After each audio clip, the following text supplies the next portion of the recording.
Следующее наше упражнение — это жим штанги лежа. Ложимся под штангу на уровень так, чтобы наши глаза находились под штангой. Набирает схват, когда у нас плечо в положении параллель с полом. Угол между плечом и предплечьем должен быть 90 градусов.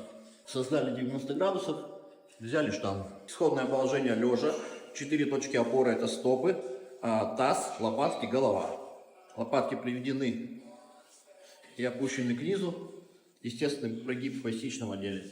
Штанга находится в проекции на плечевые суставы. На вдох опускаем штангу на нижнюю часть груди. Угол между плечевой костью и корпусом должен составлять 60-80 градусов. Не 90, еще раз, очень важно, 60-80. И на выдох жим исходных положений.